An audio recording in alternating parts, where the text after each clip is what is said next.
Hello दोस्तों, स्वागत है आप सभी का हमारे यूट्यूब चैनल धाकड़ हिंदी एकेडमी पर। तो देखिए दोस्तों, आज हम आप लोगों के लिए लेकर आए हैं class 10th MP board and NCERT, इसके लिए हिंदी की ओटियाँ। तो प्रश्न देखिए, ये प्रश्न अति महत्वपूर्ण प्रश्न है और इनमें से परीक्षा में आने की गारंटी है। देखिए पहला प्रश्न देखिए दोस्तों, हिंदी भाषा की लिपि कौन सी है? ये पूछ रहा है हिंदी भाषा की कौन सी लिपि है। ऑप्शन देखिए, अपभ्रंश, दूसरा ऑप्शन है रोमन, तीसरा ऑप्शन है देवनागरी और चौथा ऑप्शन है संस्कृत। तो आप बताइए इसका आंसर कौन सा है? तो इसका आंसर है देवनागरी। ऑप्शन 3 सही है।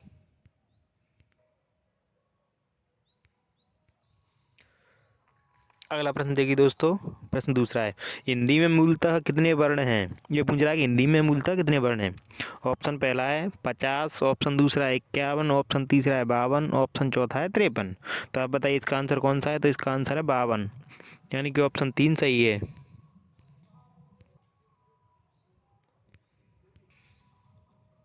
अगला प्रश्न देखिए दोस्तों, प्रश्न 3, देवनागरी किस प्रकार की लिपि है? ये पूछ रहा है कि देवनागरी जो लिपि है ये किस प्रकार की है। तो ऑप्शन देखिए, पहला ऑप्शन है अक्षरात्मक, दूसरा ऑप्शन है चित्रात्मक, तीसरा ऑप्शन है संकेतात्मक और चौथा ऑप्शन है ध्वन्यात्मक। तो आप बताइए इसका आंसर कौन सा है? तो इसका आंसर है पहला, अक्षरात्मक। ऑप्शन पहला सही है। अगला प्रश्न देखिए दोस्तों, प्रश्न नंबर 4, हिंदी में कितने वचन होते हैं? ये पूछ रहा है कि हिंदी में कितने वचन होते हैं। तो ऑप्शन देखिए, पहला ऑप्शन है 1, दूसरा ऑप्शन है 2, तीसरा ऑप्शन है 3 और चौथा ऑप्शन है 4। तो आप बताइए इसका आंसर कौन सा है? तो इसका आंसर है 2, यानी ऑप्शन 2 सही है। प्रश्न नंबर 5, समास के कितने भेद हैं? ये पूछ रहा है कि समास के कितने भेद हैं। तो ऑप्शन पहला है 4, ऑप्शन दूसरा है 5, ऑप्शन तीसरा है 6 और ऑप्शन चौथा है 7। तो समास के कितने भेद हैं? तो समास के 6 भेद होते हैं, यानी ऑप्शन 3 सही है।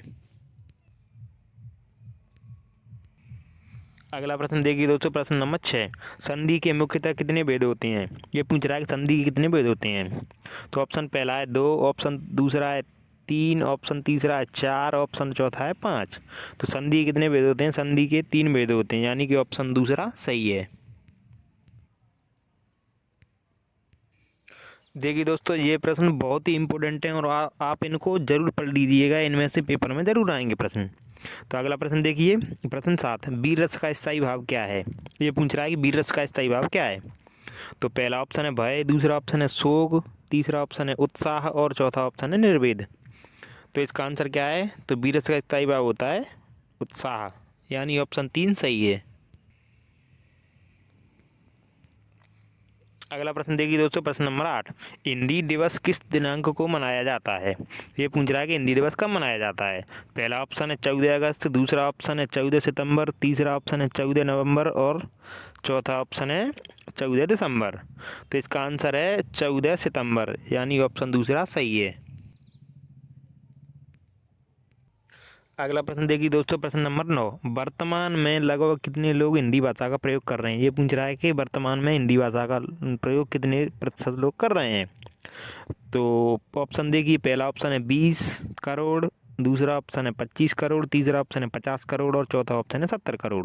तो इसका आंसर ये है ऑप्शन 4, यानी 70 करोड़। अगला प्रश्न देखिए दोस्तों, प्रश्न नंबर 10, किस भाषा को राष्ट्रभाषा कहते हैं? ये पूछ रहा है कि किस भाषा को राष्ट्रभाषा कहते हैं। तो पहला ऑप्शन है सरकारी कामकाज की भाषा, दूसरा ऑप्शन है साहित्य सृजन की भाषा, तीसरा ऑप्शन है बहुसंख्यक देशवासियों की भाषा और चौथा ऑप्शन है संविधान द्वारा स्वीकृत भाषा। तो इसका आंसर है चौथा, संविधान द्वारा स्वीकृत भाषा। अगला प्रश्न देखिए दोस्तों, प्रश्न नंबर 11, भाषा का कौन सा अर्थ सही है? तो पहला ऑप्शन है शब्द और वाक्यों का समूह, दूसरा ऑप्शन है ध्वनियाँ, तीसरा ऑप्शन है शब्दों का लिखित रूप और चौथा ऑप्शन है सांकेतिक। तो इसका आंसर है सांकेतिक, यानी ऑप्शन 4 सही है। अगला प्रश्न देखिए दोस्तों, प्रश्न नंबर 12, उपसर्ग का प्रयोग किस स्थान पर होता है? ये पूछ रहा है कि उपसर्ग का प्रयोग किस स्थान पर होता है। ऑप्शन पहला है शब्द के प्रारंभ में, ऑप्शन दूसरा है शब्द के अंत में, ऑप्शन तीसरा है शब्द के मध्य में और ऑप्शन चौथा है इनमें से कोई नहीं। तो उपसर्ग का प्रयोग होता है शब्द के प्रारंभ में, ऑप्शन पहला सही है। अगला प्रश्न देखिए दोस्तों, प्रश्न नंबर 13, हिंदी की व्युत्पत्ति किस शब्द से हुई है। ये पूछ रहा है कि हिंदी की व्युत्पत्ति कौन से शब्द से हुई है। तो पहला ऑप्शन है हिंद से, दूसरा ऑप्शन है हिंदू से, तीसरा ऑप्शन है सिंधु से और चौथा ऑप्शन है इनमें से कोई नहीं। तो इसका आंसर कौन सा है। इसका आंसर है ऑप्शन 3 यानी सिंधु से। ऑप्शन 3 सही है। अगला प्रश्न देखिए दोस्तों, प्रश्न नंबर 14, संविधान में हिंदी को कौन सा दर्जा प्राप्त है। ये पूछ रहा है कि संविधान में हमारी हिंदी भाषा को कौन सा दर्जा प्राप्त है। तो पहला ऑप्शन है आर्य भाषा, दूसरा ऑप्शन है राष्ट्रभाषा, तीसरा ऑप्शन है राजभाषा और चौथा ऑप्शन है इनमें से कोई नहीं। तो इसका आंसर है राजभाषा यानी ऑप्शन 3 सही है। अगला प्रश्न देखिए दोस्तों, प्रश्न नंबर 15, दोपहर के पूर्व का समय कहलाता है। ये पूछ रहा है कि दोपहर के पहले का समय क्या कहलाता है।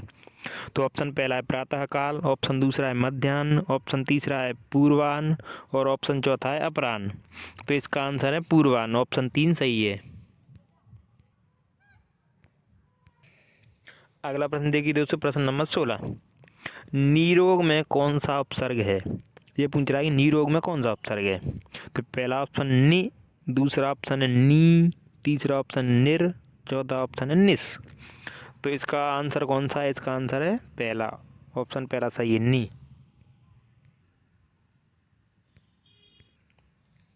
अगला प्रश्न देखिए दोस्तों, प्रश्न नंबर 17, पंचवटी में कौन सा समास है। ये पूछ रहा है कि पंचवटी में कौन सा समास है।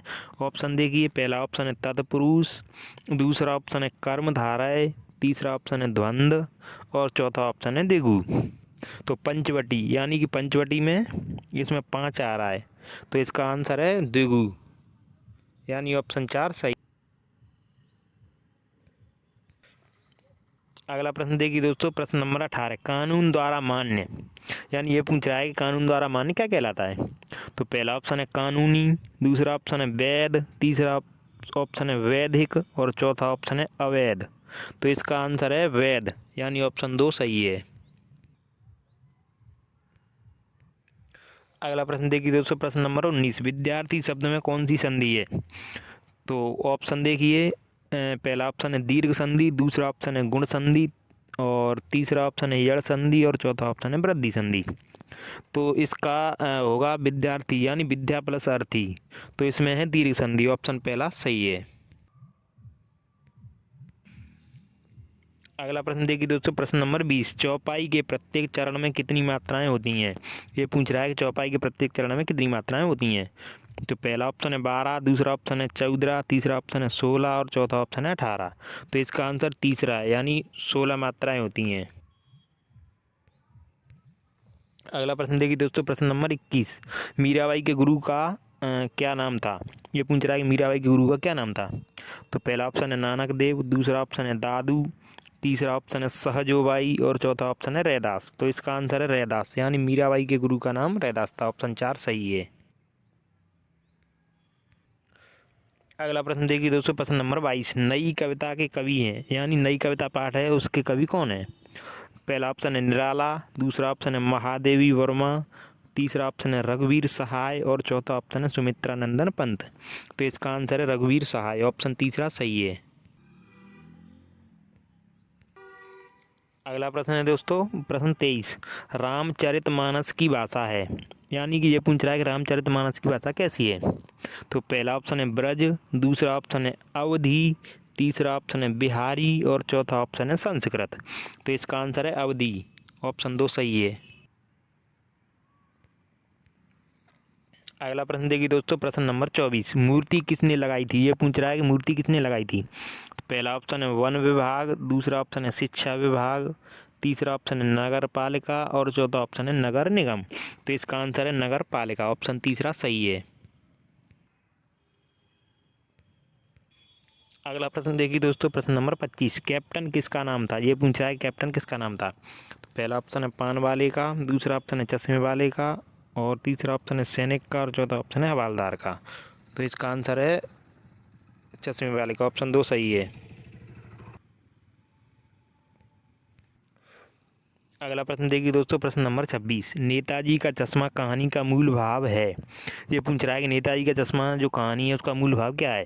तो पहला ऑप्शन है शिक्षा का विकास, दूसरा ऑप्शन है समाज सुधार, तीसरा ऑप्शन है प्रेम संबंध और चौथा ऑप्शन है देशभक्ति। तो इसका आंसर है देशभक्ति, ऑप्शन 4 सही है।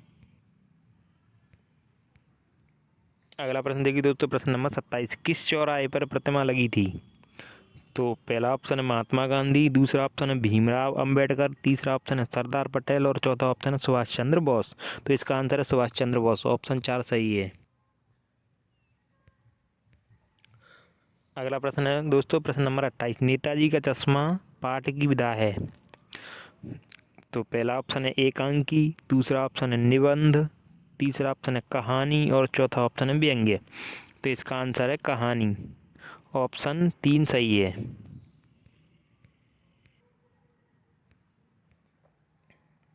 अगला प्रश्न है दोस्तों, प्रश्न नंबर 29, बाल गोविंद भगत थे, यानी ये पूछ रहा है कि बाल गोविंद भगत कौन थे। पहला ऑप्शन है साधु, दूसरा ऑप्शन है साहब, तीसरा ऑप्शन है पुजारी और चौथा ऑप्शन है गृहस्थ। तो बाल गोविंद भगत कौन थे आप बताइए। तो इसका आंसर है साधु, यानी ऑप्शन पहला सही है। अगला प्रश्न है दोस्तों, प्रश्न नंबर 30, बाल गोविंद भगत किसके पद गाते थे। ये पूछा है कि बाल गोविंद भगत किसके पद गाते थे। तो पहला ऑप्शन है सूरदास के, दूसरा ऑप्शन है कबीर के, तीसरा ऑप्शन है मीरा के और चौथा ऑप्शन है तुलसीदास के। तो इसका आंसर है कबीर के, ऑप्शन 2 सही है।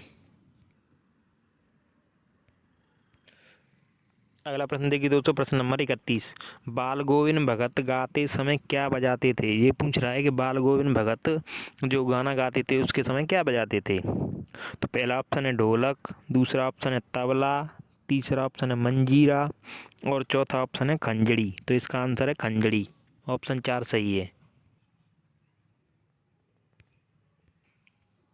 अगला प्रश्न है दोस्तों, प्रश्न नंबर 32, बाल गोविंद पाठ किस पर प्रहार करता है। तो पहला ऑप्शन है कुरीतियों पर, दूसरा ऑप्शन है शिक्षा पर, तीसरा ऑप्शन है दहेज प्रथा पर और चौथा ऑप्शन है राजनीति पर।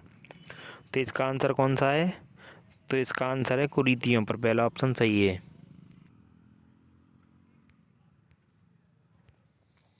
अगला प्रश्न देखिए दोस्तों, प्रश्न नंबर 33, प्रिंसिपल ने मन्नू भंडारी के पिता को क्यों बुलवाया था। ये पूछ रहा है कि प्रिंसिपल ने मन्नू भंडारी के पिता को क्यों बुलवाया था।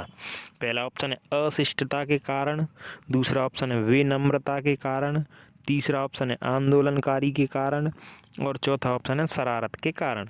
तो इसका आंसर है आंदोलनकारी के कारण, यानी ऑप्शन 3 सही है।